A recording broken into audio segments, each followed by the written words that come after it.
Welcome to RTS Confessions with Eddie Ism, an American who speaks no Spanish who spent 6 months in Mexican prison for murder. He was in Mexico for work and accidentally killed someone in a scuffle, which kicked off an unbelievable chain of events with lots of brutality and even a blacked out escape attempt. We're also joined by RTS veteran Diego Garijo, who helps make this a great time. We also discussed Eddie's unique experience as an ethnically ambiguous person in a California prison, and also his time working as a nude model. Enjoy. Well, here we are. Diego, thank you for bringing us a big fish that you've caught and brought in here. How do you guys know each other? From the gym. We met at the gym when I moved to LA. Yeah. That's been what, like 2 years?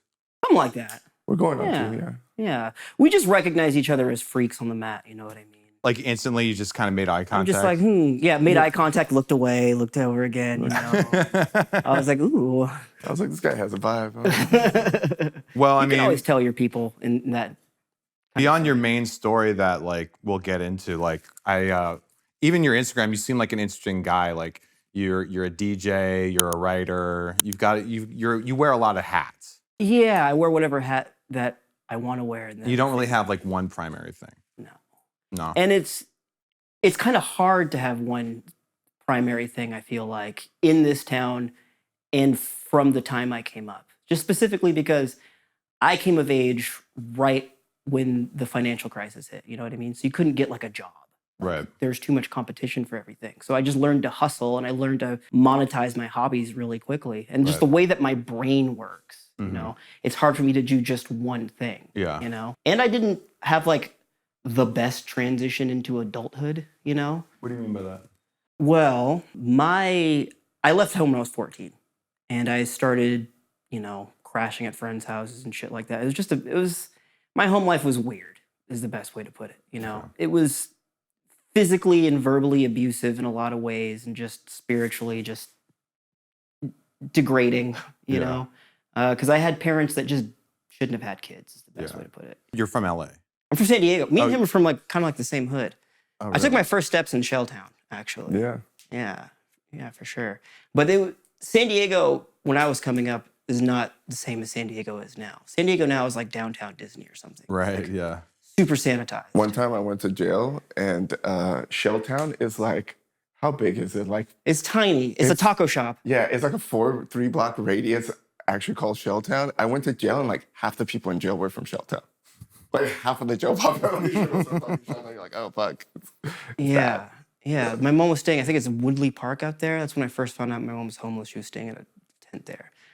Whole other topic. But yeah, I always wore many hats because I just get fucking bored easy. It's the easiest way to put it. Yeah. You know what I mean? And like... But you DJ'd some pretty big events, it sounds like. So I didn't even know what DJing was when I got into it. I produced music, you know, and I had no idea about the culture. And I got into DJing in like the weirdest way possible. I was taking art classes at Mesa College and you get like live nude like figure models to draw. Right. Yeah. And like I saw one of those guys, I was like, hey man, how much are they giving you to sit around here with your dick out or whatever? Like he's like, oh, you know, it's like 20, 25 bucks an hour, which in 2008 was great. You know what I mean? And so I was like, do you think I can get your contact or whatever? I think I could try it. I think I could do this, you know? And I was in good shape. I was doing Muay Thai at the time. I was like 19, 20 years old. And You have to have like a hog to get hired. I mean, I think it's better if you don't. It's really distracting, right? It's just like... I drew a nude dude in an art class once and he just had just like a hog. Like just like a limp dick that's like way bigger than my hard dick. See, that's a guy, that's probably like a guy with like a trust fund who doesn't need the gig, but he just knows he has a huge dick that he's not gonna be able to show anybody for any other situation, you know what I mean? Just gotta get it in somewhere. Yeah.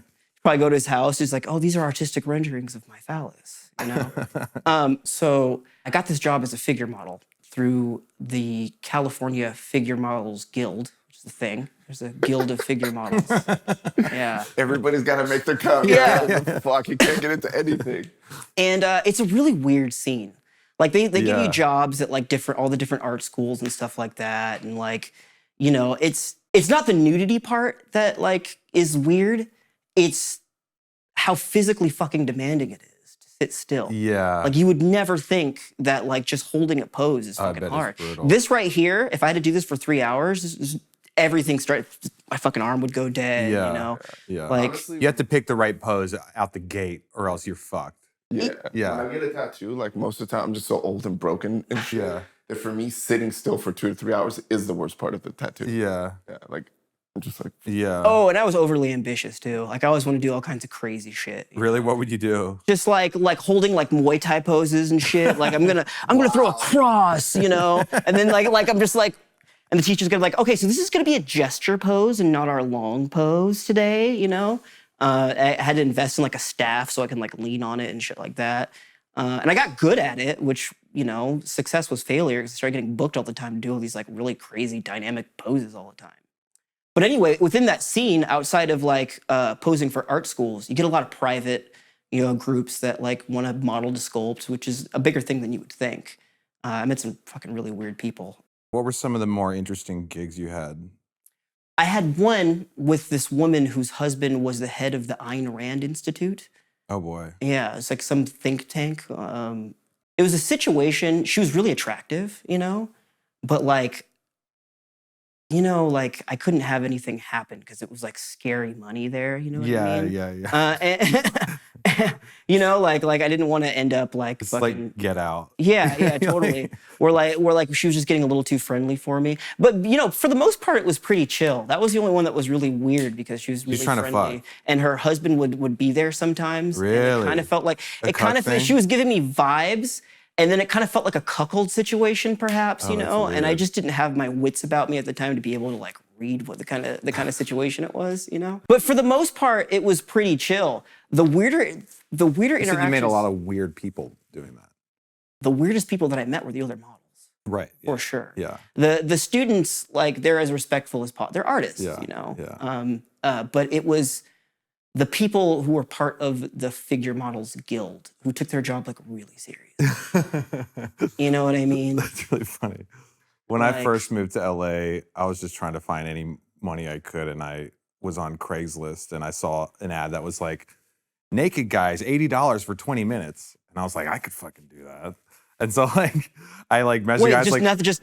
that's all it naked said. guys. And That's I was, all it said. I was You can like, read into it I however thought, you I had want. no idea. I was just so stupid. And I just was like, where do I sign up? He's like, well, send me a pic first. So like I did like head cropped out, just like standing like this. And I sent him the picture. Then he's just like, okay, can you get hard? And I was like, wait a minute. I was like, I don't think you're like giving it I up don't for think you're free? gonna Yeah. give me $80. So like I think this was what you're after the whole time. Wait a minute. I mean, how many fucking smart kids have put out an ad there for booty chick Yeah. videos and shit, and they just get flooded with fucking pictures and samples, you know? Like, I'd be like, this isn't what I thought it was. You're going to need to pay me a lot more. You know? $80 for my hard dick, and there's no fucking way. You know, you got to pay me a little bit more than that. I found myself in a lot of weird situations around that time. I also thought I got scouted to be a model by this group, Scott Copeland International. It was actually by my jiu-jitsu coach at the time. I've been a white belt since 2008, by the way. I'm kind of proud of it, actually. That's Yeah. truly someone who wears a lot of hats, has a lot of fingers and a lot of things, not a lot of dedication to one thing. Yeah, no, it's like fuck a no. 20-year brown belt. I kind of like know the feeling. I have a rotation of ex-girlfriends. They just, you know, there's commitment Scott issues are Copeland, strong. why does that sound so familiar, though? He had an office in La Jolla where he had like this modeling and talent agency. And my jiu-jitsu coach was this guy. His name is Matt Jevius, and he was fucking psychotic. It was, first of all, martial arts gyms in the early 2000s and late, like, Yeah. were completely different. It was more like the Wild West back then. It was Yeah. fucked. Yeah, you ran into a lot of fucking people. A lot that, of like, weird characters. The underworld crossed.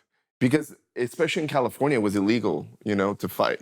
Right. So, like, you had to go to Indian reservation or TJ. So, like, the underworld would, like, coincide a lot more Yeah. with MMA back then. I went to a gym called Black Tiger in Miramar, which was right by a military base. Yeah. It was run by a guy named Chris Getz, like one of the first people to like really like open up like a Muay Thai school. And this guy Matt was just some guy off the street who like started talking a big game and showing them some jujitsu moves. And he was like, "You want to teach jujitsu here?" You know, there was no vetting other than that. You know, and I became friends with that weirdo. And he was like, yeah, I'm a model, you know? And he like scouted me for this modeling agency. Right? And I was like, yeah, that's cool. Like, I'd totally, like, fuck, you know? I never thought about that, you know? And he took me to his agent, a guy named Scott Copeland. He was like 50 at the time. I Googled him beforehand, and the only shit that he had online were like these old ads from like the 80s, you know, like that maybe he had paid for from some like news organization to be like, the hottest name in modeling. And it showed him like riding on a horse along a beach and stuff, and like, you know, just talking about, you know, like all the talent he represented or whatever. And I met him, and like he was like, wow, you're great. You have a great look. I would love to represent you, and blah, blah, blah, blah. You know, you just have to pay a monthly fee, which it's not a thing. In LA, if you're an actor or a model and you have representation, their goal is to get you work so they can make a percentage, you know, and I didn't know any better. But like it just turned into something else.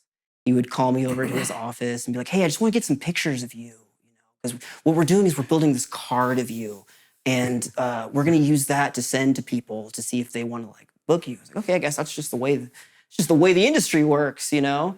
And so like, you know, he'd call me into his office at like 8 p.m., you know, and sit me down. I don't know. Sounds like Weinstein. Yeah, I don't know if I'm ugly, but it seems like you two keep getting like tricked into like fucking like these situations where like people are like, hey, yeah, let me see your dick. Well, real quick. I've Like, always been gay bait. I don't know what it is, but the gay guys are pounce on me. Oh yeah, same. Yeah. Same. Yeah. I've subsist on being gay bait. Yeah. You know, it's been like I've made a career path out of being gay bait, and the particularly ambitious gay dudes, like they think they can recruit me, you know, and I just, you know, I guess no one's just really tried hard. Well, that's a lot of love a that's a lot of challenge. dudes like, yeah, that's their ultimate conquest is to get a straight guy. Are you really getting a straight guy, or Yeah. are you just getting a really closeted gay guy? Yeah, You know, I think if you know, first of all, sexuality is a spectrum. Whatever. We're all a little gay somewhere, you know what I mean? But if women were as sexually aggressive to me as men were, I would have several kids by now. Oh You know yeah. what I mean? Oh yeah. Like, Yeah. yeah, definitely. Yeah. but anyway, yeah, just I'd be at his office and he'd be like, so you want a drink? Yeah, just get comfortable, you know? I think we should take some tasteful nudes of you. And I did it a couple times. I was like, yeah, sure, I guess it's just the way. For someone who grew up like in the hood and faced several weird situations, you know what I mean? I don't know why I let that shit slide. I think it was because he was pulling like my poverty strings to think that I was gonna reach some level of success. So I was able to put up with the bullshit. And like he strung me along for like a year until I moved to LA, and I've started hanging out with people like, what, you're paying this guy money?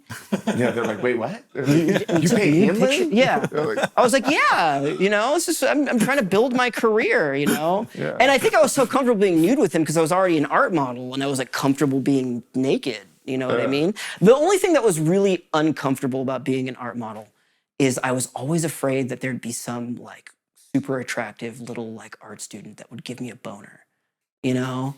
And then it's like, there's nothing more embarrassing than that, really, you know? Like, and then you have to see like artistic renditions of your dick, and you're like, God, is it really that small? Yeah. You know, or is it just is it just the art style, you know? Anyway, I did the sculpture gig at Bar Basic in San Diego, and the promoters that run it were a group called Infusion Project, and I'd be there for their meetings when they book these big like DJ acts and stuff, and they'd be like, yeah, so the budget's this week because we had to pay $30,000 for LA riots and blah. I was like, wait a minute, that's how much these fucking guys are getting paid to DJ, you know? And I had been producing music, and I'm producing electronic music, but it wasn't necessarily like club music. And so around that time, I transitioned to producing more clubby shit because I was fucking broke, you know? But long story short, Yeah. I've had to wear a lot of hats because I've had to take the opportunities that were given to me. I was really good at learning something just enough for it to make me money, you know? Well, you seem like someone not unlike a lot of people I've interviewed who've like led pretty interesting kind of different lives, is that you just kind of go with the flow. And if an opportunity presents itself, it's like, yeah, I'm going to try this shit out. Like, we'll see if this works. And I think that's a really dope way to kind of navigate your life. A lot of it was because I didn't have a choice. Right. my transition into adulthood was me hopping the fence from Polinsky Children's Center after my mom had given me a concussion and like bit a chunk out of me and blinded me in one eye. Whoa. It's a long story. And my girlfriend's parents took me in, you know. I didn't have an instruction manual for adulthood. I didn't have any of the support systems, you know. I just kind of had to figure shit out. And the only thing that I was good at is what I could pull out of my head or what I had, you know, just at my disposal, you know. And that just became the way that I lived my life. I have no formal education. I got my GED and that's how I fucking... So what happened in Mexico... I want to get into that. Yeah. What happened in Mexico was kind of an extension of that spirit, you know, of just getting in where I fit in. And I have so many fucking just sketchy stories in LA. So many weird things, so many celebrity scandals and like wrong place, wrong time occurrences and, you know, whatever. Just from being broke, smart enough to get myself in a lot of trouble, and, you know, attractive enough for someone to be interested in me in whatever way, you know. This was 2013. I was hired to DJ this New Year's party, this grand opening of this club in Sayulita, Nayarit, Mexico. At the time, I was just desperate, and I didn't have a passport, so I had to get like an expedited passport, like one of those next day passports. I'd never been outside of the country or anything, you know. And I thought that I had just like fucking like made it, like someone had found my talent, and the universe had conspired for me to get this like fucking just sweet gig, a grand opening of a club, getting paid $3,000, which fucking was all the money I needed at the time, you know? The guy that hired me, his name Carlos, fucking white dude, don't know why his name was Carlos. Carlos gives me like a hero's welcome to Sayulita. He's super nice. He introduces me to the whole staff and helps me with my bags. And the club was one of the nicest clubs I've ever been in. And he was giving me the tour and, you know, just talking about like, you know, all the work he'd put in everything and like who contracted what and where he sourced the wood for what this particular thing was. And he was just really proud of it, you know. And I don't really remember much of what happened that first day. But that evening, he decided to have like a dinner. It was like a welcome dinner for me and just like a pre-opening for the club and everything. And he introduced me to the rest of the team, a team of white people with suspiciously Mexican names. Like a running thing with Yeah. It's the ideal situation for me, right? I've got a room that's connected to the club. It's like this flat that's attached to the nightclub. And so it was a couple of days of me just enjoying Mexico with a bunch of cash, you know, in Sayulita. There's a girl there named Ashley who ended up getting arrested with us, actually. And let's get to the arrest. How did that happen? Yeah. New Year's Eve, I played one of the best sets I've ever played, you know. I played for like 4 hours, you know. Carlos came by and he gave me a bunch of Molly and like he gave me like a pep talk. He's like, you know what I like about you? You're like me. You've got nothing to lose. And I was like, okay, great. I'm glad yeah. He was like, I was like, great. I'm glad what you identify in me as desperation. That's cool. We'll go with that, you know. This is after the opening, right? This is the opening night. Yeah. This is the big party. Okay. Yeah. And it was great. And like everybody in the town got to see me as like the DJ guy, you know? And at this point in my life, everything that I had done was for attention in some way, you know?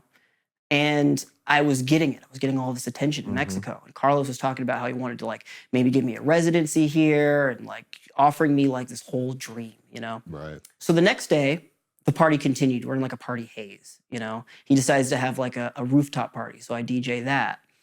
And we shut it down around sunset. And we all retreated into the flat, like the apartment that was there. And we're just hanging out and just kind of casually playing music.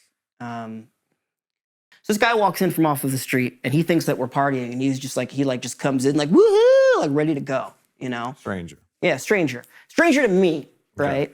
So like, everyone's like, what the fuck? Like, who are you? Like, you gotta go, dude. And so Carlos is like, just very calmly like, hey, this is a private gathering. Like, you must have heard wrong. Like, the party's over. And the guy's like, fuck you, gringo. I don't gotta listen to you. And starts like cussing him out in Spanish. And he's like, whoa. And so he starts like kind of aggressively leading the guy downstairs.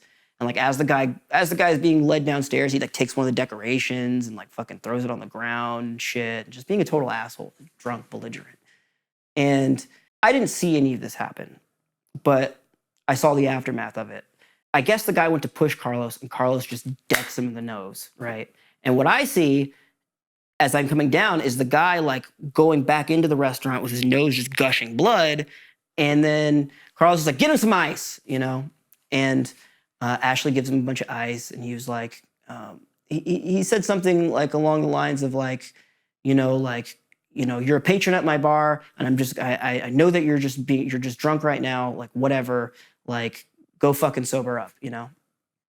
So like, that was the incident everyone was talking about, like, man, how Carlos fucking fuck this guy up or whatever. So then we're all just chilling, you know? It's died down. Everyone's forgot about, the dude that tried to like enter the party or whatever. And then I just hear a screech of brakes and just yelling in Spanish. And I walk to the balcony, and like Carlos is yelling at this guy, and I look down, and there's like a brand new white Dodge Charger. It was a 2014, and this was like January 2nd, 2014, right? And this was a Mexican dude, and he was like fucking yelling, talking shit. And then there was a dude that he had just given the ice to that was like there, like, like I got my boss, And they're like, the dude's just like yelling up at Carlos, and they're yelling in Spanish, and I don't even know what the fuck they're saying, right? And I just kind of like laugh about it. And to this day, I have like a little bit of guilt, like maybe my laughter triggers this, but this is just something about me to where when chaos is happening, my natural response is to just laugh, right? Mm. So, the guy's just like fucking like yelling, and he's trying to get Carlos to like fight him one-on-one. He's like talking in English, talking in Spanish, like, come on, one-on-one, gringo, like fight me, blah, blah, blah, blah. And I just kind of laugh. And I think he read me laughing. And so he like chucks ice up at us up at the balcony, and it hits Ashley, and she like fucking like right dead in the face, and she's holding this highball glass, and she like says something in Spanish, and she just fucking chugs it at him from the balcony to the second floor, and with precision I've never seen before, managed to ding this guy right above his eyebrow with this fucking highball glass, and instantly he's like fucking bleeding and shit. And we're like, whoa, like what the fuck, At that point, I don't speak Spanish, right? But I hear like a bunch of cursing, and then I hear, dame la pistola, like fucking the gun, And he starts reaching into the fucking, the car and shit, and I'm like, oh shit. So I duck beneath the balcony or whatever, and I run inside, and Carlos is already like inside. Like he's already like, he's got some weird military bearing to him. Like if you told me this guy was in the fucking CIA, I would 100% believe you. He's got like weird skills, So he's by the door looking at the security monitor, and the guy had gotten through the broken security gate and was up. And the fucked up thing is I have the security footage still. Oh, wow. Yeah. And you can see it. You can see the guy kicking the door, right? And you can see it on the monitor, right? And the door buckling, and we're looking at it live as he's kicking the door, right? And the other dude's right behind him. And he comes through, and Carlos grabs his lead hand, which presumably had the gun in it. I don't know what the fuck is going on. It's like just too fucking chaotic.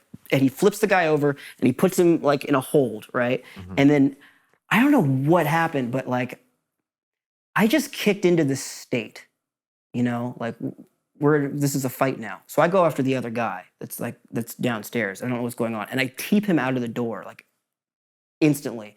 And Adashi was another guy that was there. He like slams the door, and he's like the dude's like still there trying to fight us through like the bars and shit.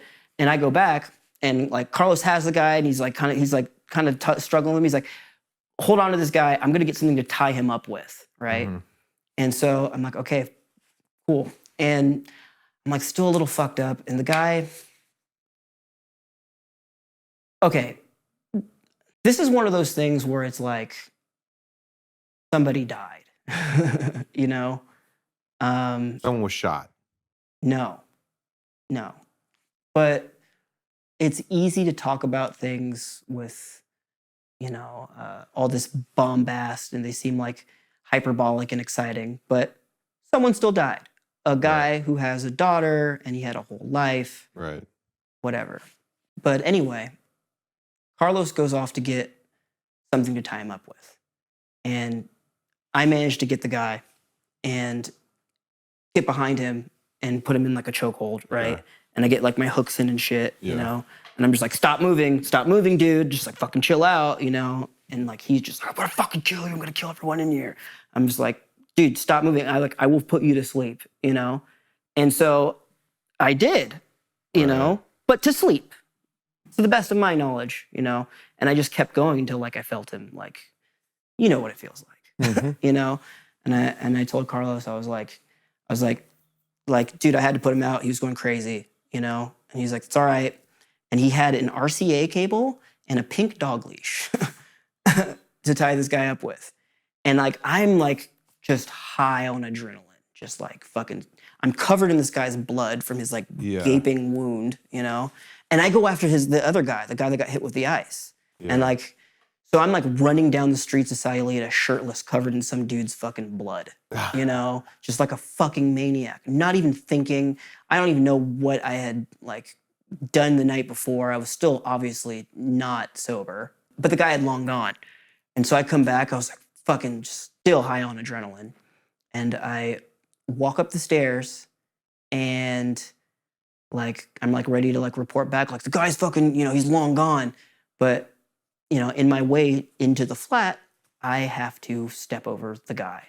And I notice as I'm stepping over him, his eyes are open and he's just staring straight up at the ceiling. And I'm like, this guy's fucking dead. Like, no, this guy's dead. Like, what the fuck?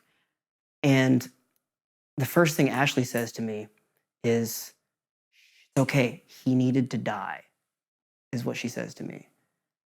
And now that some time has passed, and now that I know more about the dynamic, I realize what she meant by that was that this was a guy that was going to continue to cause us trouble, and had it not ended the way that it did here in the stairwells, it might have been a lot more dangerous of a situation, but she was fucked up and everyone was high on adrenaline, and that's how it came out. And that to me just sounded like the most fucking psycho shit in the world. Like, he needed to die? What the fuck does that mean? What is going on, you know? And at that point, the situation had just changed, you know? And to my knowledge, I was the last person to have this guy while he was conscious. You know what I mean? And so I'm like still fucking shirtless and covered in blood. And I go to Benny. He's asleep. He slept through the whole fucking thing. And it's funny, we talk about it to this day, just how fucking surreal it was for him. I'm like, Benny, wake up. And he doesn't wake up. And he like kind of like rouses and goes back to sleep. Like, Benny, wake up. I fucking think I killed somebody. And he gets up. He's like, huh. And like adjusts his eyes. And he sees me just like fucking covered in this dude's blood, you know, shirtless. And he's like, go take a fucking shower. Jesus fucking Christ, you know? So I fucking get in the shower and I'm rinsing off and shit. And my thoughts are going 1,000 miles an hour. Just like, okay, what am I going to do? What's the actual situation here? Who was that guy? He had the nicest car I had seen in Sayulita. He's obviously connected in some fucking way. Like, I don't know what the fuck is going on. You know, like, When I kill a fucking when I hobo get in to a myself train into- car, you just fucking kill the richest guy in Sayulita. Yeah, I'm like, okay, God word. Okay, so what do I do? Couldn't find my phone anywhere. So I get out, I just rinsed myself off. I get my computer, I get my laptop, and I decide just to make a little like iMovie, whatever. I think in like photo booth or something, right?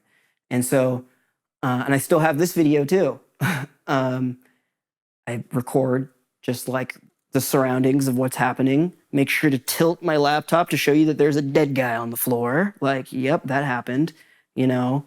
Carlos in that video, it's so ominous. He's just sitting there in his blood-stained Billabong hoodie, eating a granola bar, you know?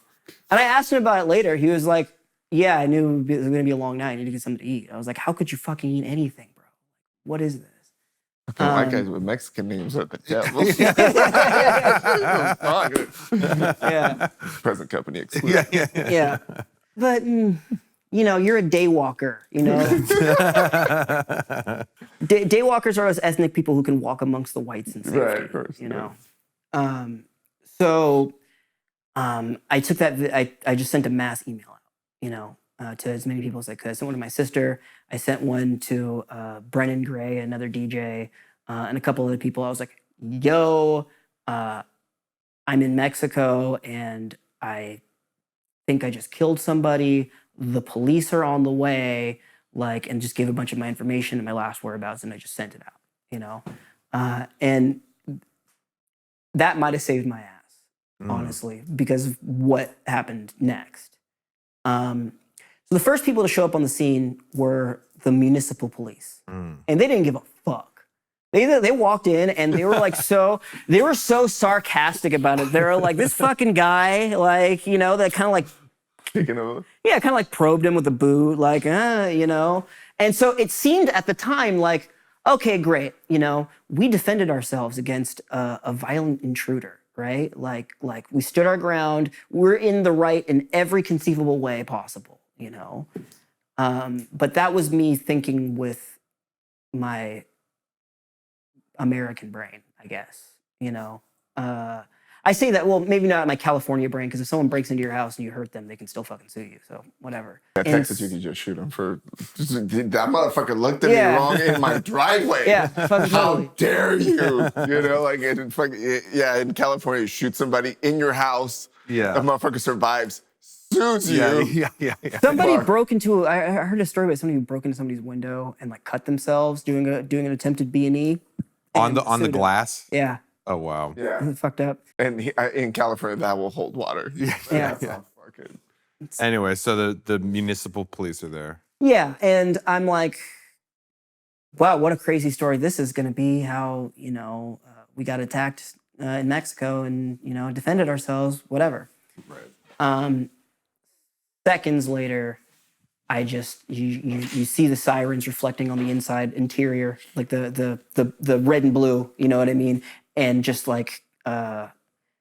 screeching of just brakes everywhere and just fucking yelling in Spanish. I'm like, what the fuck is going on? I look over the balcony and the fucking stormtroopers are here, dudes in fucking black balaclavas and fucking all black paramilitary gear with fucking assault rifles storming into the place, and I'm like, fuck. I folded my laptop, put it underneath the fucking, underneath a mattress. Which, by the way, that laptop, if I use Find My app, it's MacBook Pro de Jorge now. They fucking stole that MacBook, the cops. Anyway. Oh wow. Yeah. Wow. Yeah. Wait, don't they need your password to do that? Who fucking? Yeah.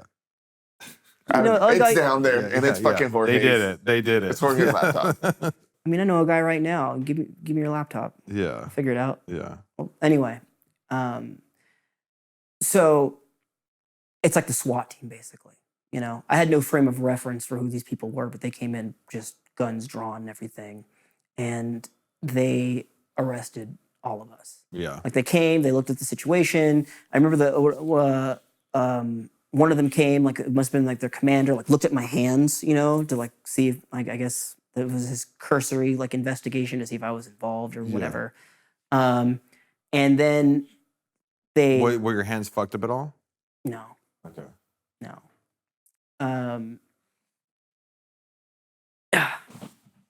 They marched us all outside. Everybody that was there, even people that had nothing to do with it, everybody got arrested, right? And I had no idea what was going on. I was just like, okay, we're being taken. I'm sitting here trying to ask people questions. Benny's like, what the fuck is happening? Yeah. According to Benny, he took all of the drugs he had on his person at the time of the arrest. He said he had Adderall and a bunch of other shit, so he was just fucking wired. And so they take us, have their guns pointed at us, and they put us in the back of these flatbed trucks. These flatbed trucks that have bullet holes. Oh my God. All throughout the tailgate and through the bed and everywhere else, right? And they've got us sitting on, inside. They zip tie us, whatever. and like they're just sitting on the tailgate, and like they explain nothing. This could have been an hour. It could have been 15 minutes. I have no idea how long it took from them taking us out of the apartment to putting us on the trucks. But at the time, there was no, the roads weren't like super paved surrounding Sayulita, you know? And they just take off. They don't explain shit to us. We're just captives, right?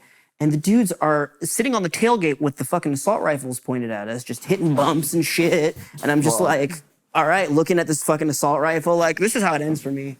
I just, this sucks. Like, it couldn't even be anything cool. Oh, shit, I shot Marvin in the face. Yeah. I didn't mean to shoot him. And like, I remember asking too, I was like, hey, do you think like the safeties are on those things? And Carlos was just like, you know. I also thought you were going to say Benny was going to like, took the drugs and put him in the toilet. Like, no, he took all the drugs. So this motherfucker's going through this experience. High as fuck. No. On speed, too. Who knows what else? It's the middle of the night, the wind is whipping us and shit, and he's just like laugh crying. He's like, why? Why? You know? So that was right off the bat one of the scariest parts of it. But like, it wasn't. Did you get taken to the jail? I get taken to a jail. A jail. It was like a jungle substation type situation. And the best I can describe where I was at was like a dog kennel. It was just all concrete and there was just like a cage. And like, there was like a piece of cardboard to lay on and I laid down on it and I passed out. And when I woke up, you know that feeling when you wake up like maybe at a friend's house or whatever and like you don't immediately recognize your surroundings, you just kind of freak out? Well, yeah, I've done drugs before. Yeah. So I had that, but like with the affirmation that I really was somewhere fucked up, you know? Right. And so my first instinct was to like get up and I jumped on the bars and I started shaking them and fucking yelling, you know? And like the cops come over and they start like saying shit to me and I don't understand what they're saying. And then like they go to Carlos. Carlos is like, Eddie, don't be an asshole. Or they said they're gonna beat you with broomsticks. Literally the words that he used. I was like, okay. And there's some other kid in there with me. And so he was like translating stuff for me. And he's like that you'd hear on the outside. He's like, oh, seems like you guys did something really bad. Oh, they're gonna take you to the big place. Don't worry, it's better than here. It's cool, you know? So we're maybe at that substation for, I don't know, 8 hours. And then they take us to the jail. Now, the jail, it's less a jail and more a dungeon. That's the best way I could describe it. There wasn't much of an administrative process at that point. And then we were all like waiting there, like a holding area. And then they marched us. Like, we're all like so disoriented at that point. You know, we're just trying to figure out what the fuck is going on, making heads or tails of things. And how much time has passed since they arrested you? Probably 12 hours at this point. Okay. You know, but they march us in front of a step and repeat. Like there's all these like media outlets, like the insignias for them listed on this big banner, like you're on the fucking red carpet or something like that. And we're watching. There's like news cameras out front, you know, and they're like taking people there. They're kind of like interviewing them, whatever. They snap photos. The state police like fucking stand next to them, like big game hunters with their fucking assault rifles and shit, looking like, you know, they nabbed the bad guys. So they did that with us. They lined all 5 of us there, and it's just so funny because Benny's probably like 6'4", you know, and Carlos is maybe like 6'2", you know. So they get milk crates just to set up for them to stand on because they're like shorter dudes, like the fucking stormtroopers, you know, to like snap this fucking picture, you know, which I still have that picture to this day. It's like one of the most, like imagine that, like if every time someone got arrested here, they put you in front of a fucking step and repeat and took your picture, you know, and it made the news, you know. But it was part of their propaganda campaign because the chief judiciary, a guy named Gov't, he had formed the Nayarit State Police as an anti-organized crime task force. I would come to learn later, and come to learn during my time in prison that, you know, they were actually an enforcement wing of the cartel there. Right. H2 cartel, which was working with the Beltran Leyva cartel and whatever. So it was like, it was state-sanctioned institutional narco violence, you know? Right. And their smokescreen was to like do all of these like news stories about like all the criminals they had gotten off the streets, you know? And so they did that and they interviewed us. And I'd come to find out later reading the news shit that it was like, what they made it look like is that we lured this guy into the club and that we tied him up and that we beat him to death. Oh my God. Yeah. Oh no. So that's what we were facing.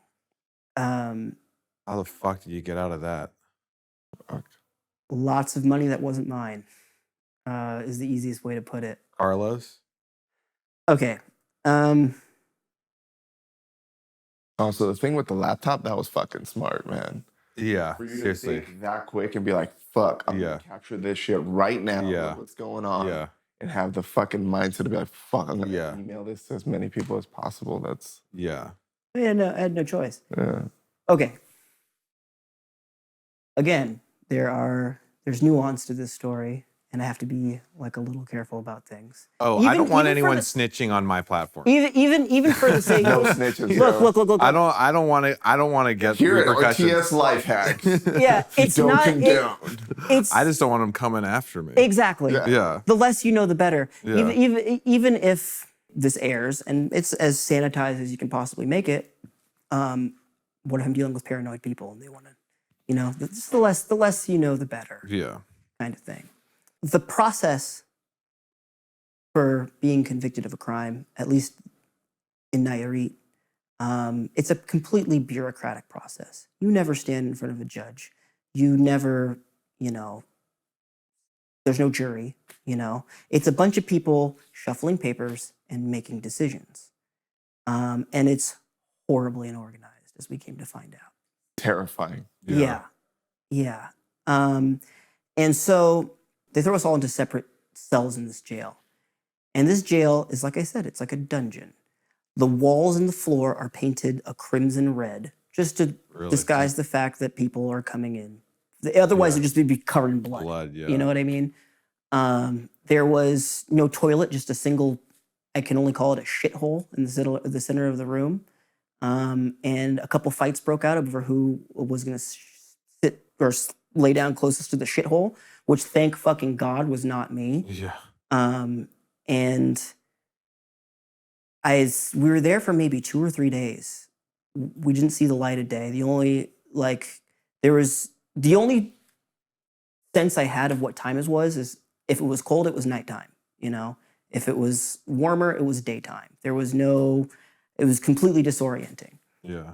Somewhere in that time, they took Carlos, and according to him, they winched him up.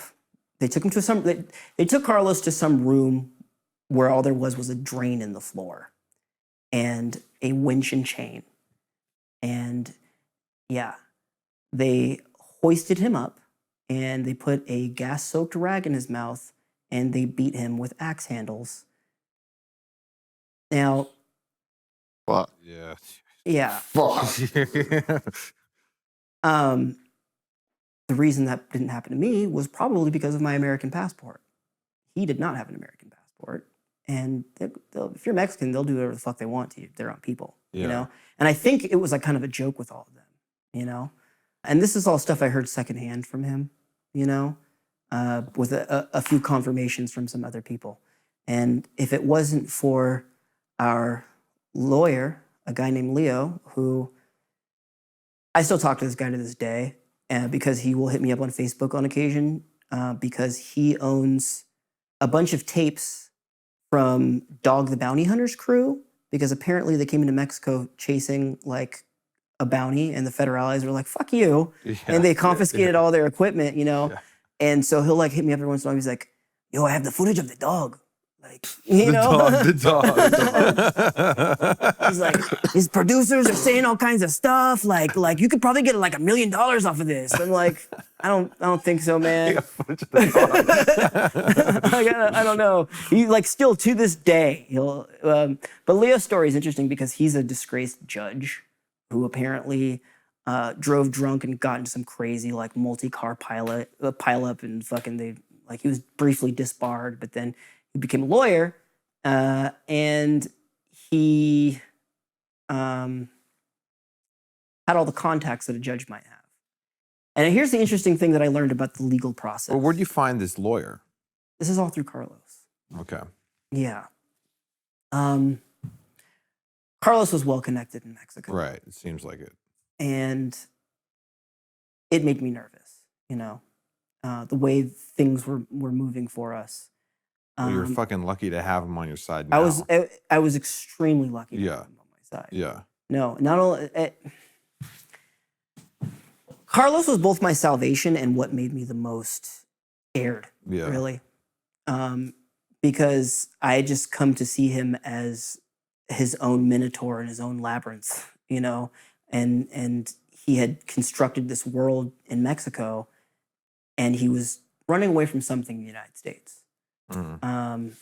And what made the situation even more difficult was that on some level, I felt that my best way of getting out of our situation was to garner as much attention as I possibly could, to try and reach out to people back home and try to get media attention, everything else. Carlos was like, no, you're not.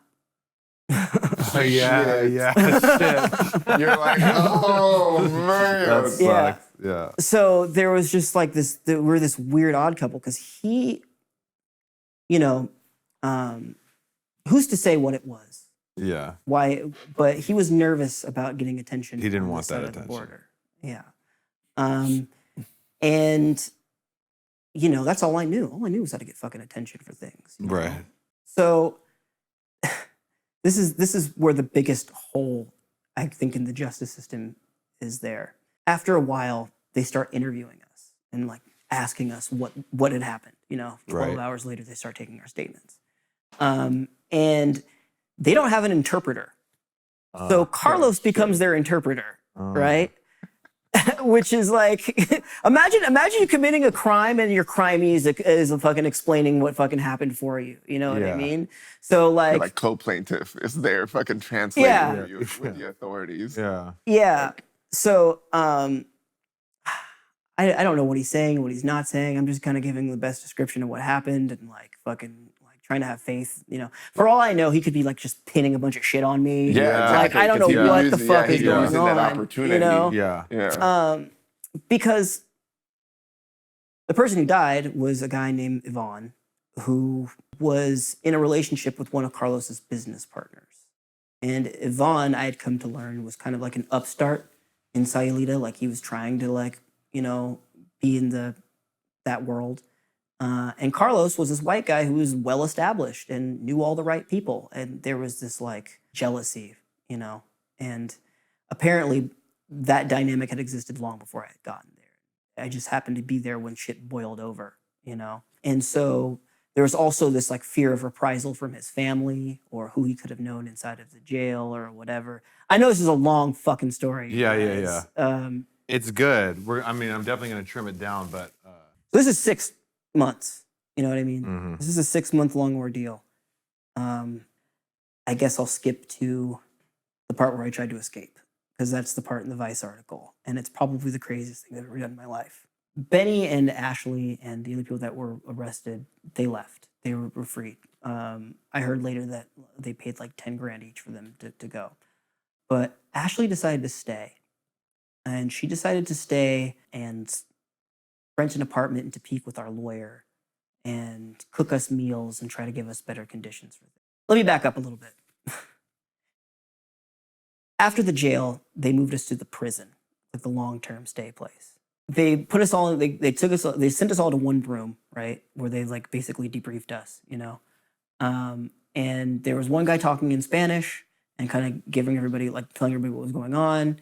And then there was like, they found some guy to be an interpreter, but he still didn't have great English. And like after the guy was done speaking in Spanish, the other guy was like, okay, so you guys, not so much trouble. You two, a lot of trouble. Yeah, me and Carlos, because they had destroyed the footage, apparently. Oh, no. Yeah. And the only footage we had from the surveillance camera was footage that we had taken on our phones later and sent to other people. Yeah. So they couldn't fuck us over. So in the minds of the police there, what they saw is like, oh, look at these white people with all this money and all this shit that we could take. So it was just a big extortion op, essentially. They knew what had happened. Yeah. You know what I mean? Yeah. They just want to see how much they could squeeze out of the situation, you know? But by the time we entered the prison, we had already been on the local news and shit, and like we were these murderers. And the narrative was like, yeah, the narrative was fucked up that we beat some guy to death. Yeah. You know what I mean? Like we had the cred of killing somebody, but like in a fucked up pussy way. You know what I mean? So they take us to overnight, same way, back of fucking pickup trucks with guns pointed at us, to the prison. Venustiano Carranza is the name of it. It's a Peak State prison. And it was less what you would imagine a prison and more a town between walls and gun towers, you know? And at first they just put us in some holding room and we can hear people partying. There's like banda music playing and like it's just our little group and whatever. And Carlos is like, I want to meet with those guys. That's probably where the bosses hang out, you know? I would come to find out later that that was the disciplinary area. But because there was such overcrowding of this prison, they took the solitary confinement units and they rented them out as hotels so that you could have conjugal visits, hang out with your friends, that kind of stuff. Because that facility was built for like maybe 500 people and there was close to 3,000. And yeah, to the point where like at first we didn't have cells. We just slept in the halls of the cell blocks. We didn't have blankets or anything. We had to like barter for some shit. Carlos was figuring things out. And it was really scary for me because the first couple days that I was there, I had like some kind of respiratory infection and I couldn't stop coughing. And I was like keeping people up with my coughing and shit. And like I was having, stabbed. Yeah, no, I was like having this moment where like, I was having this, like I couldn't breathe, right? And I was like trying not to cough because people were complaining about my coughing and I didn't know who I was around. I'm obviously like, you know, in prison for murder, I'm around other murderers, right? It stands to reason that that's my company, you know? So I had to like smother myself with a pillow and like cough as quietly as I possibly could, you know? But there was a lot of shit that was going on. There was my time in the medical department. There was the bed bugs and everything else. We're gonna have to skip over a lot of that stuff. Yeah. At this point, like, had you been sentenced yet, or was it like still the case was still pending, or? We were still in the process. Okay. And the process was all mysterious to me. I had to. Well, because you got off, right? Hmm. Is that how you're sitting with us here today? Like, you got off. Your lawyer got you off. My lawyer got us off, but it wasn't. Oh, look. The legal process in Mexico, it's like you have one lawyer that's like there to like, you know, file the paperwork and file motions and grant motions, stuff like that. Then you have Leo, who's your real lawyer, who goes to strip clubs and bars with the magistrate and the judge and fucking parties with them and figures out what the fuck, you know, the price is going to be on your head, you know, because everybody knows it's bullshit and it's all corrupt and, you know, it's basically an extortion racket. So I come to find out later it was a couple $100,000 that someone else had paid for me in that instance. But what they were trying to say that they were going to give us was 70 years for homicide. Anyway, I didn't have any idea what was going on. Things were just fucking dragging, you know? It was just each day, like each time we would meet with a lawyer, like I would get little bits and pieces as I learned Spanish of what was going on. And it was just more like, well, we're not going to know until, you know, the next hearing. And like, it's not looking good, or like, it's just a little bit more money or just a little bit more time. And, you know, any day now, just different things. And I was like, I'm going to be here for fucking ever. And you hear stories from the other inmates and they were like, oh yeah, I got busted for pot. And it's a 1-year sentence, but I've been here for 3 years, trying to wait for, you know, my trial or whatever, trying to get some progress on my case, you know? So I'm like, we're not fucking getting out of here. And meanwhile, Ashley, who had decided to rent an apartment and like take care of us or whatever, she it was time for her to go. You know, she had given up her life or whatever, and she was taking care of us, and she had all this guilt because she had thrown the highball glass that eventually like caused what had happened. And she was like taking care of us until eventually Carlos was like, you got to go. Like, we can't have you like here. You're wasting your life, whatever. And by that time, we had been partying at the hotel is what they called it, right? Like every once in a while, okay, so there was basically legal alcohol. They had hooch there that was distilled that they called turbocina. What did it taste like? Tasted like fucking pure rubbing alcohol. Yeah. Like worse than that. Yeah. It was the highest grade. They actually, you know what's funny is like I started to miss the taste afterwards, you know what I mean? But it was like, who knows what proof alcohol it was. Yeah. But they had stills in the prison. They would ferment limes and they would distill it. And you could buy it from these guys that they had in red vests that were like runners or whatever. Like, and they would give you like a water bottle that was full of turbocina and a bottle of squirt and some fucking ice and some limes. And like, you just have at it, you know? And it was like something like 100 pesos for all of that, you know? Wow. Yeah. So her last day there, we're like, because Carlos was like, you got to go, you know? We decided to have a party at the hotel. And we went to this other hotel location, which I had come to learn later was actually the psychiatric ward. It was this 2-story building. And inside of it, there were people that had rooms there that they were like renting. They were paying for long-term. They lived in that area. And they took all the crazy people and they put them in this one like pit called Area 7-1, which was like fucked up. It was like hell or something. Anyway, so we decided to have this party for Ashley. And we meet the other guys that were like take up residency in the hotel. Now, if you have a room, like, because space is at such a fucking premium. If you have a room in the prison, you got to be somebody with some fucking balls. You know, you got to be someone with some clout and some resources. There was a guy named Jorge that was there who was in there for arms. He was an arms dealer. And he like showed us his room and he had like this fucking black leather fucking lazy boy recliner and he had black sheets and he had this giant wooden carved statue of Santa Muerte like right there and there was another guy, I think his name was Juan, who was there for a homicide. Let's just leave it at, I thought I was in hell, right? I didn't know shit about Carlos. I didn't know anything about what was going on in Mexico.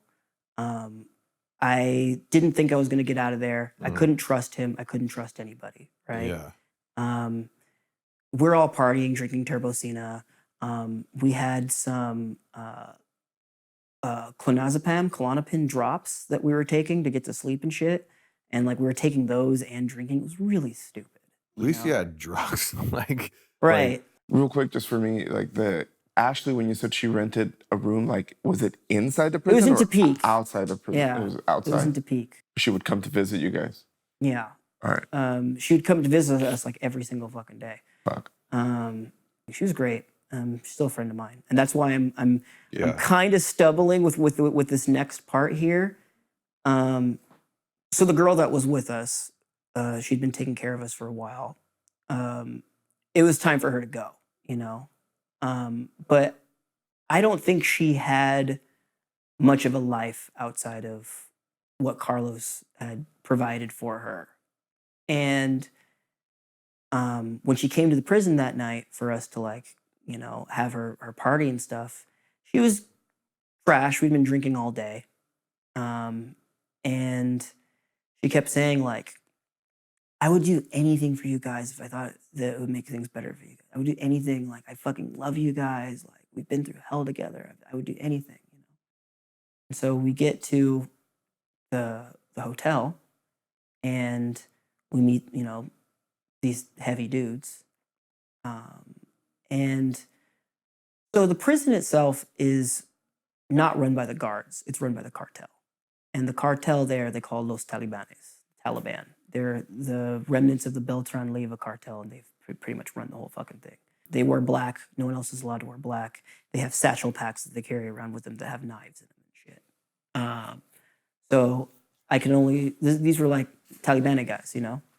She was like, I would do anything for you. Like, I would sleep with those, I would fuck those guys if it would be better for you. Like anything. Carlos was like, you're fucking drunk, whatever, you know? She's like, no, seriously. So they take us out for count, for lista, where they you know, do a head count or whatever. And she was like giving me weird conflicting messages. She was like, don't leave me alone with these guys. Ashley, I was like, what are you talking about? You know, like, you're gonna be fine. Like, what, I don't know. I was like, no, but please just don't leave me with these guys. I was like, oh, okay, sure. And so we go out for count, you know, and sure enough, we come back from count and she's in a room with one of those guys, you know? And I have this moment where I'm like, am I really gonna fucking do this? Like, am I really gonna like fucking disturb whatever they have going on in there, you know? And so I do. I knock on the door and I'm like, hey, I need to talk to Ashley. It's important, you know, in my like terrible Spanish, you know? And it takes a while and eventually she comes out, you know? And like, she like waves at him a little bit and then she like walks with me to my room. Meanwhile, the guy's obviously upset that the girl that he has like had to leave or whatever. Right. And he's talking to Carlos. Carlos comes back into my room and he says, don't be a Captain Save-A-Ho to me. And I'm like, what the fuck does that mean? Don't be a Captain Save-A-Ho. And then she goes off with him. And I'm like, wait, what is going on here? Like, is this really like some kind of weird transactional sex situation between, you know, these fucking heavy Talibanese dudes and fucking this chick and Carlos, you know? Turned out not to be, but I'm like spinning in my head, drunk out of my mind. And I go out of my room and I look into Jorge's room. And to this day, it's like one of the most just carnal, satanic, and bizarre looking scenes I've seen. I've seen a lot of weird shit. And like this girl is topless and they're pouring like Don Julio all over her. And like everybody's just like writhing and like there's this fucking giant statue of Santa Muerte there and it's like red lit. And I just was like, what the fuck is going on here? And I just like, at the time, blacked out.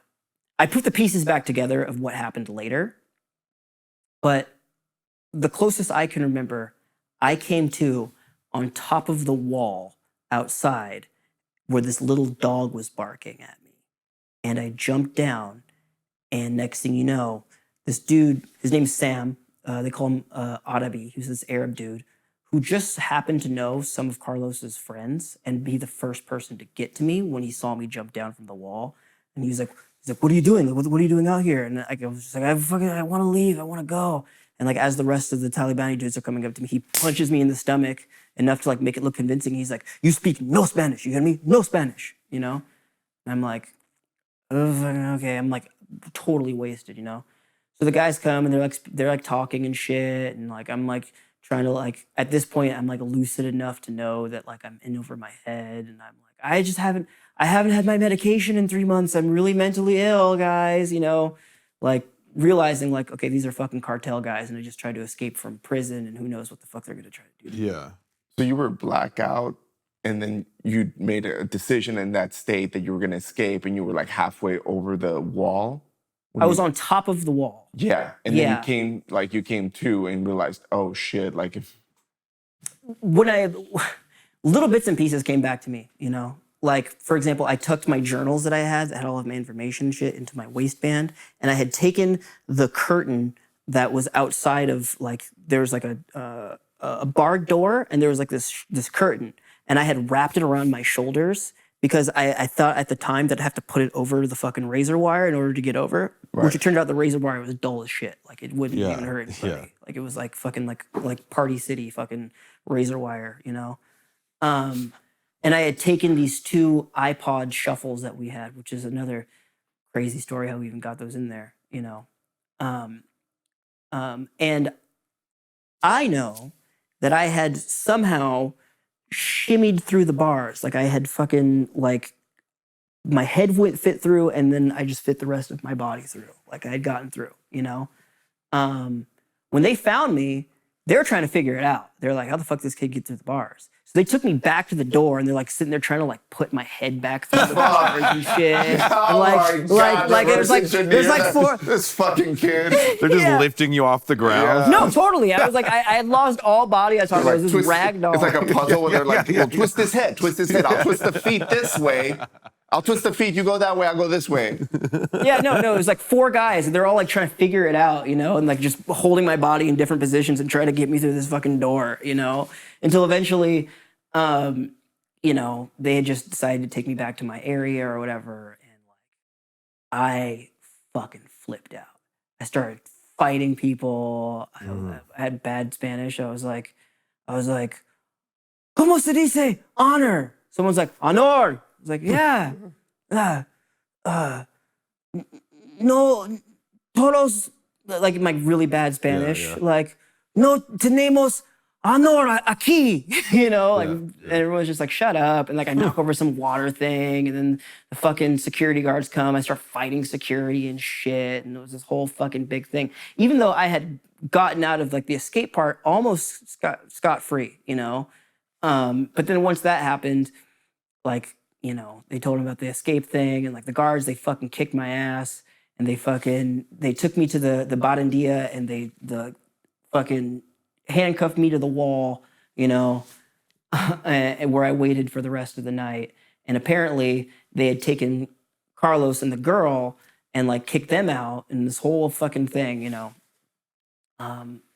Kicked them out of the hotel room? Kicked them out of the hotel room, sent the girl out like in her underwear, basically on the streets of Topeka, and like she had to just like find her way home. Wow. Yeah. How bad did they beat your ass though when they caught you? Yeah. Yeah. Look, everybody in the prison, they kind of like grew to love us. You know, we were kind of these offbeat characters there, and like, you know, we pretty much minded our own business. We did like fucking Tai Chi in the hallway and like, you know, whatever. So like they were kicking my ass, but it was like kind of like just enough to show me, you know, that I had fucked up. They didn't like I'd maybe bruised a rib or something like that, you know. And I was like trying to fight these motherfuckers, and they were like, okay, you know what I mean? Like I definitely got like kicked and stomped a few fucking times. They definitely slapped me around when I was like handcuffed there, you know. But then they threw me a bunch of cigarettes. They're like, calm down, you know. I feel bad because you're the entertainment, the gringo. Yeah. You're like, they like kick my ass, and I'm just like, gringo. Yeah, I'm like fucking like, I don't know. I had like a, you know, bloody nose, black eye, ribs were fucked up, you know. They had unchained me from the wall just so that I could like hold my cigarette, you know what I mean? And I'm just like sitting there like chain smoking for the rest of the night, you know. Definitely wasn't the worst ass whooping I've ever had, you know. It was just enough for them to show me who was in charge, you know. And that's saying something for some of the shit that I'd seen in there. So did you go to court? I didn't go to court once. Okay. No, I didn't go to court a single fucking time. Okay. They would take us to this room that they had kind of in an administrative building that was just like a cage, you know? And it was just a bunch of people that they would just like herd into this place, and then like their lawyers on the other side of the bars, and just people like yelling at their lawyers. Like that was like the most that was the most you know, time I had with another human being who was actually working on my case the entire time. It was just like Carlos yelling through bars, and then me asking like what's going on, and like shut up, you know, because people just, that was it. Yeah. Never saw a judge, never saw a jury. So was there any other repercussions beyond them beating you up? I hear that they had to pay a lot more money. Oh, okay. I don't know. The bill went up. The bill was like, oh, fuck. So basically, how you got off was your lawyer and Carlos paid the guy off, paid them like the ransom, basically. As far as I know. Yeah. You know, the entire time I had like a likability to liability ratio that kept me like, you know, alive in that situation, because at any moment it could have just all been pinned on me and I wouldn't have known. It would have been a lot cheaper, but me and Carlos, we developed like a deep camaraderie after that. Of course. But it was touch and go. There was no indication that I was going to be friends with this man whatsoever. Like once we had left the party environment, like he was somebody that I didn't know if I could trust, and we had this weird dynamic. But like it quickly became a situation that he didn't know whether or not he could control, and all I could do was just try to bring as much levity as I possibly could, you know. And I think that saved me in a lot of scenarios. Yeah. You know? I think another thing we became more profitable not being there than we were there. Got That's it. the easiest way to put it. Got it. You know. Yeah. That's all that matters to them. They saw a payday, you know. Found not guilty. Yeah. That's where the air quotes come in. Well, there was a couple of things that did happen. Like, they were like, well, maybe we can get your charge dropped down to manslaughter and then fight the manslaughter charge, you know? And the lawyer came back later. It's like, actually, that's a bad idea because what you guys did is technically manslaughter and you can actually get in trouble for that. So we have to just fight this, you know, first-degree murder charge or second-degree, whatever it was, and hope for a slam dunk, you know? And yeah, it was just a bunch of our lawyer just, from what I heard, getting shit-faced at strip clubs with this judge that was presiding over our case. Wow. Yeah.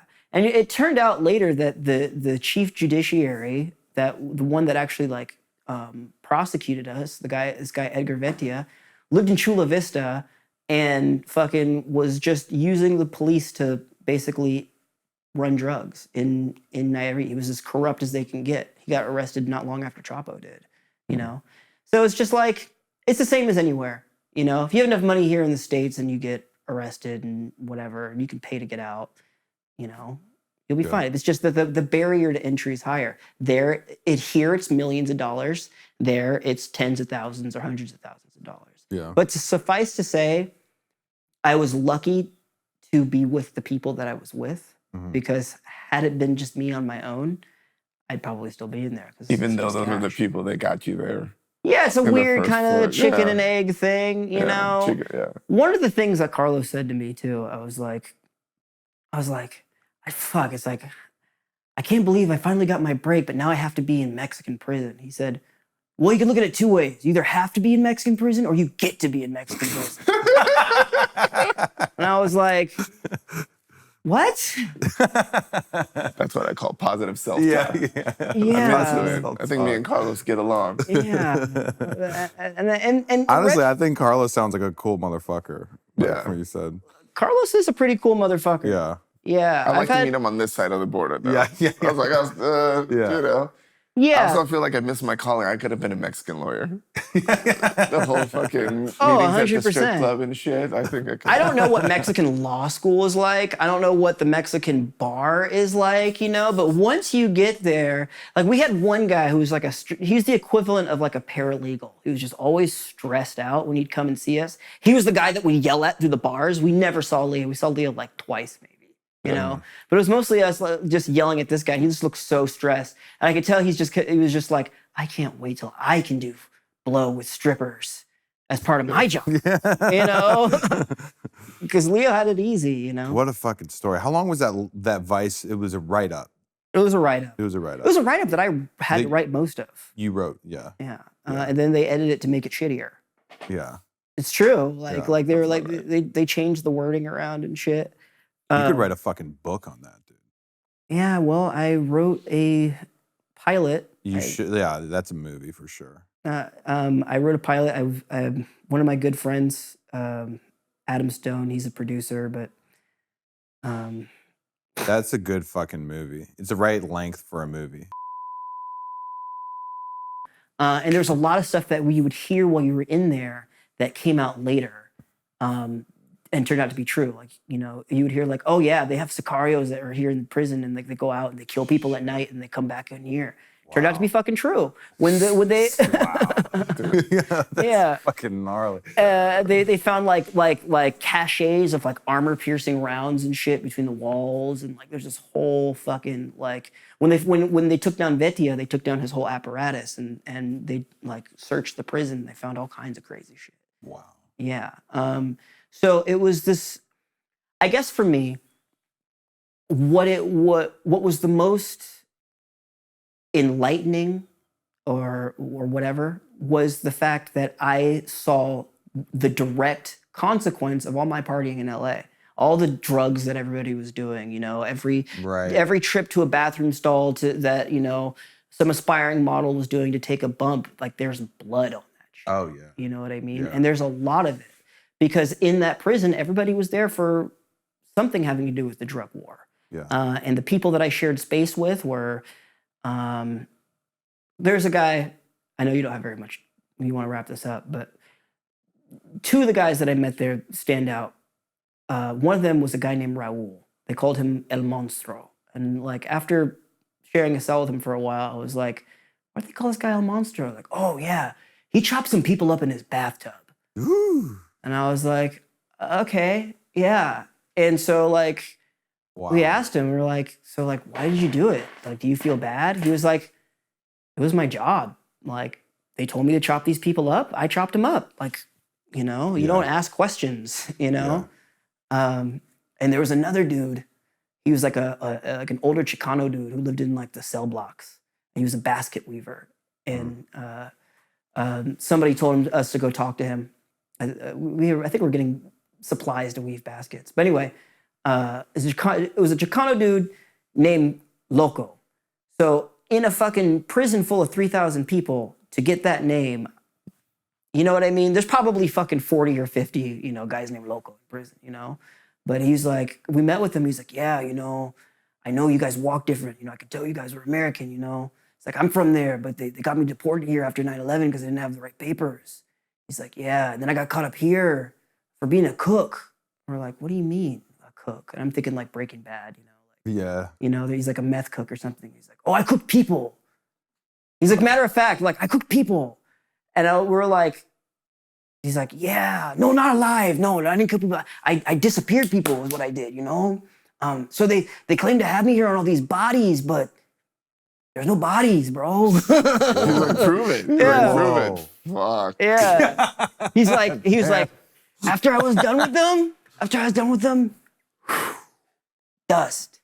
And he gave me the recipe too for how he, yeah. Now, what is that? The recipe for cremating a body? Yeah. According to him, it was equal parts sugar and diesel fuel. And you rub it into the body and it kind of like caramelizes the flesh. Wow. Yeah. It's like Jeffrey Dahmer shit. I mean, you know, Jeffrey Dahmer was kind of a hobbyist. This was a businessman. You know what I mean? Right. Different level. This was at another level. Yeah, completely fucking different. There's a lot of stories like that, lots of blood feuds and things like that. And there's just a difference when organized crime has infiltrated so many aspects of a society. And a generation ago, people were farmers and agrarian and often having to like slaughter livestock. In my mind, the jump between having to slaughter a pig and slaughter a person probably isn't that big of a jump, you know? And you just heard all kinds of stories of just carnage, you know? And I got used to it, you know? You just talk to a guy and be like, oh, what's he here for? Oh, he chops a guy's head off. Okay, cool. Yeah, what's this guy here for? Oh, they found a bunch of bodies and barrels of acid. And, oh, yeah, cool, you know? Wow. And did you ever like get in any skirmishes with other? No. You know, the thing about people who are like actually affiliated is they're not just trying to fuck with like non-affiliated people for the most part. You know what I mean? Same with shit here in the States. I've done time here, and you know, like people who are actually like gang affiliated, it makes you look like a pussy if you pick on some dude that has nothing to do with your business. Yeah. You know what I mean? It's like, why are you fucking with that guy? Yeah. You know? Like I talk to people and it's like, I haven't been in a street fight in 20 fucking years. You know, and people are like, oh shit, really? And I'm like, yeah, I'm not trying to fight a normal person, dude. Like, you know, like, why? Like, I'll tell you one of the most anomalous things about this experience was that I'm a 5'9" brown dude, you know, and could pass off as Mexican or Latino. I'm half black. You know what I mean? Oh, really? Yeah. So people would come up to me, like, speaking full-blown Spanish when I first got there, and I'd be like, no Nintendo. You know? And then the the tall, blue-eyed white guy I was with would, like, he'd come with fluent Spanish and, like, explain whatever, like, you know, needed explaining, you know? And so it was this weird kind of like misdirect, you know? Yeah. But I guess like, you know, mimicry is a defense in nature, and like I have like ethnically ambiguous camouflage, you know, like the way a king snake camouflages as a coral snake, you know. When I did time in LA County Jail, it's happened a couple of times, but the first time they just put me in with the Southsiders. They didn't ask. They were like, it's fucking good, you know. And I didn't even notice. I didn't notice that there was no black people. I was just like, I was new to getting locked up, so I was just, you know, I didn't realize, you know. Until people started asking me where I was from, and I'm like, oh, I'm from San Diego. Like, are you from Sherman out there? I'm like, no. Do I look like no? You know. And there's a guy named OG Rain. He's like, hey, bro, like, where are you from? Like, where's your family from? Are you like Guatemalan? So wait, who would you like sit with? Well, that's the thing. I was like, oh, I'm half black. He was like, yeah, don't tell anybody that. I was like, what do you mean? He's like, this is before Mexico. I was like, what do you mean? He's like, just don't tell anybody that, bro. It's like there's bad blood, it's black and brown violence. You know what I mean? I'm like, oh shit. And then I started to feel weird about it. I started having imposter syndrome. Like I was like here, like embedded amongst the Latinos, you know. And so you were posing as Latino for a second. Yeah. Because I have a Hispanic last name. Like half my family does speak Spanish, but they're not in my fucking life. You know what I mean? Yeah. They fucking whatever ditched me a long time ago. So I don't have connection to those roots, but I do have connection to my black side. So at one point I was just like, I had to go up to the deputies. And first of all, it's not segregated when you're housed. Everybody's housed together. It's when you go to court and shit like that where they segregate you, you know, black and brown or whatever. And I remember I was like, excuse me, deputy, hi. So it turns out I'm actually black. Yeah. Awkward, I know. You might not want to tell the other guys this, but I kind of want to be around other black people, you know? And like the deputy's like, are you sure? I'm like, yeah, those are my people. He's like, are you sure though? Like, yeah, put me with the black people. Like, those are my people. I want to be with my people. You know what I mean? He's like, all right. So he did, and it's one of the saddest fucking things because if you're in LA County Jail, or I'm sure maybe most county jails, you know, all the Southsiders, all the essays, they have program. You know, they have like a hierarchy. They have like a schedule. You know, of things that they do, and everything's very organized. Is not the same with blacks. It is evidence of a community that has been completely dismantled by the social weaponry pointed at it. Because you will be in line for court and they'll throw a dude in there who has his face tattoo of his hood, and there's another guy with a face tattoo of the opposite hood, and they squabble on site. Right wow. There. Yeah, there's no racial unity whatsoever in LA County Jail. So it was interesting to see that, and it felt way less safe with my own people. Yeah. You know what I mean? So now it's just like, I just gotta pick a race, you know, that just has no dogs in this fight. I'd be like, oh no, bro, I'm Polynesian, sorry. Yeah, it's cool. Like, nah, you know, I'm Pakistani. You know? Ethnic ambiguity is like, it's very few people can relate to it because, you know, people just want to make quick decisions on like who you are. And like, I just like walking in and people just trying to figure it out. You know, and like, I don't know, like at the end of the day, I still have to be with my people. You know, I'm like, damn, okay. I guess I can't just blend in with somebody else. I'm just going to have to fucking, you know, die with my people, I guess, you know. But at the same time, I feel like I don't really have people that are mine. I've never been, you know, chosen by any group. I've always kind of been just like, whatever. No one knows what age, race, or gender identity I am at any given time. I was in jail and there was like the table for like all the races that didn't fit into the other. And, you know, there's one like no. They call us others. They call us the others in jail. And that's the way that it goes. It's in the LA County jail system. Whites or like Woods run with the essays. They're together, right? Black, Asian, and other are their own thing. You know. And like, I just had to, you know what I did? I went 5150. Oh. Yeah. That was the best. Wise choice. No, not wise choice. Wise choice. No, I'm more like that's a. Yeah, because it's not segregated if you're in for mental health issues. So you faked it? Kinda. Yeah. I mean, okay, so basically, if you want to go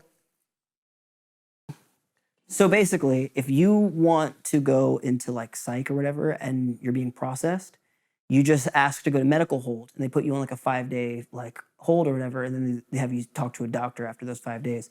And I was just like, yeah, I'm mentally ill. And they're like, okay, what's wrong with you? I'm depressed because I'm in jail, you know? And they're like, okay. And that was enough, you know? Because the county jail system is a bureaucratic system that has clinical challenges it has to face, and they can't sit there and like go through every single fucking case.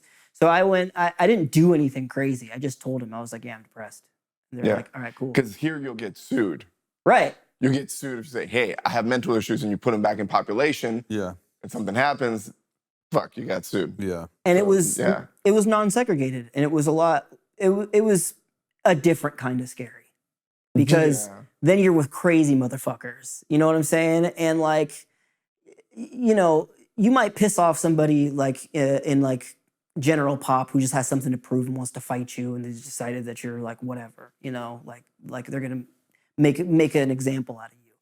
Here it's just unpredictable fucking crazy people who are like, there's no one really making sure you're taking your meds or not. And like some of the shit that I saw I was a trustee for a little while in the fucking 5150 unit, the JCAT unit, was worse than almost anything I saw in Mexico. Like fucked up. Like people in single man cells, like writing like whole fucking like fucking Stephen Hawking or Einstein style fucking like, you know, theories on the universe and shit and blood. Like Good Will Hunting. Yeah, totally. But it was like with turds, right? Yeah, exactly. I knew where you were going, because I know where you're going. It was like Good Will Hunting. But spoiler alert, it was a turd. Like, it was right with a fucking turd the whole fucking time. That's a better delivery, but yeah, just sitting there like scrolling shit and God, dude. There's Eddie, this was such a great conversation. We have to wrap it now, though. I'm sure. I want to do another one with you, because there's like, you know, you hinted at like little things, and I'm like, oh, we need to go down that route. Oh, we need to go down that route. And it's like, I don't have time for it. That story is so damn. Bro, I would go even deeper on that, but like Eddie has all kinds of. Well, even talking about like your mom seems like a character. There's a million fucking stories, but for this one in particular, it's like, how do I? There's so many anecdotes. There are so many little things of 6 months being basically a fish. It's a fish out of water story of being in Mexican prison and growing up in Southern California and not having any cultural roots. Like, I should know Spanish. You know what I mean? Right. That made that fucking whole experience either. There was a chapter where Carlos and I became the fucking English teachers in the prison. That fucking happened. And Carlos was like telling people how to like, you know, talk to the police if they get pulled over, and like fucking warping the shit. Wow. Yeah. There was my time in the infirmary with the fucking gay doctor. That was fucking weird. You know what's crazy though? Mexican prison, with the availability of that booze, and you even had like Klonopin or something, like that seems like it's actually better than American jail. So no, they got all the drugs here in American jail too. I mean, heroin and shit. The Pruno doesn't sound as fancy as this shit, but it seemed just so out in the open. You know, like it's not like people what I aren't will hiding say. it. What I will say is, Mexican prison may be more brutal, but it's not as inhumane in certain ways. Like, there's certain things that Mexican people hold dear, like food and family and good times, you know, and they facilitate those things for you. Versus being here in the United States, I felt like I was in a high security bathroom and I was a number, you know what I mean? And on an assembly line. There, it's like, if you can pay for it, cool. If you don't embarrass yourself or embarrass other people, we'll give you a certain amount of autonomy. The other factor to this is that it was a co-ed prison, which is a whole nother set of stories. I know. Real quick before I had to say, did you have sex the entire time that you were there? Yeah. You did that? That's great. All right, we got next dude. There's so many dudes and so few chicks, right? Well, here's where it gets sad, right? No, here's where it gets sad. Yeah. I mean, it was a fucking riot up until this point and shit. Well, okay. Here's a sad. Okay, it's not that sad. Whatever. We live in fucking LA. Like, we see fucking a tragedy on our way to the fucking liquor store. Like, you know what I mean? It's just that, you know, there was an economy there. People were allowed to carry money and shit. You know what I mean? The prison itself was a town between walls, like I said. There was a gym. There was like little like tiendas set up. People had like their different businesses. There was like one guy that like carved statues out of wood that you could buy. Like there's people that sold like stuff for your cell, like insecticides, whatever. It was its own town, you know. So everybody was looking for a hustle, and you know, if you are one of a very small number of females in that place, you learn your hustle, you know what I'm saying? And all I have to say is, having been offered a Mexican prison hooker, a Mexican prison hooker is exactly what it sounds like. You know what I mean? So what is she, what give a physical description?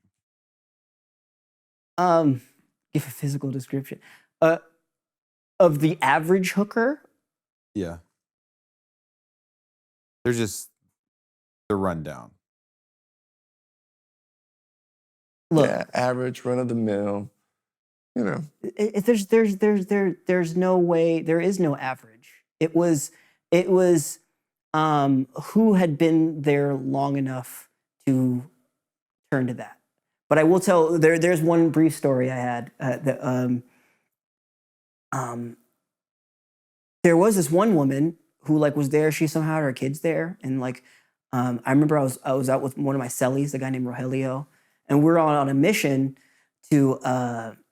We had iPods that we had snuck in there, and we wanted to get a speaker for them, and the only speakers they had were these like cars that happened to like have like a USB in that you could like plug shit into, but they're like shaped like toy cars, and you turn them on, they went rum, rum, rum, you know, like it was like a fucking toy car. And we're trying to find one so we can like listen to music or whatever. And Rogelio was this guy who I shared a cell with, who he was just a spoiled brat, you know, like you could tell that like his life would suck if he wasn't in jail, but since he was in there, he could like live like a king, and his like parents supported him, you know. And Carlos had given him some money to like on this mission, you know? And so he starts like taking me around, and like instead of looking for the cars, he like takes me to the fucking crack house there and like fucking picks up some drugs and shit, you know? And then he takes me to this like little like what looks like a tienda, but there's nothing there but like a refrigerator and some white like plastic lawn chairs, you know? And like a lady and a dude and like some kids that were visiting, right? And so Rogelio starts talking to the chick, and then they both go back together, and they like move aside the fridge and they go to some other little place. I'm like, what the fuck is going on now? And I've been on a wild goose chase all over the prison, picking up different things, you know? And then like, I don't know, maybe 5 or 6 minutes pass by, and he comes out still like, looking like the most refreshed, you know, like fucking tightening his belt. And it was like a little, you know, mom and pop whorehouse. And you would never, wow. She just seemed like, you know, someone's mom. I don't know. Like, you know, some of the hookers were, I don't even want to use the word hooker. Well, you already did. Yeah, whatever. You can say sex worker. Sex worker, yeah. Look. If you want to get less dirty looks from some of your friends. Hold on. Some of your younger female friends that are going to watch this. Sex worker is too much of a catch-all term, okay? It describes too many types of people. No, I think these women were They're hookers. called escorts. Yeah. Not now. When they're dead, they're called hookers. Yeah. They're escorts when they're alive. What are you escorting me to? An orgasm? Like, what? The term doesn't really fit. Yeah. A hooker's a hooker. Yeah. Any hooker will tell you that. Yeah. You know? Well, anyway, we've talked for a fucking long ass We talked time. for a great long time, and it was entertaining throughout. Yeah.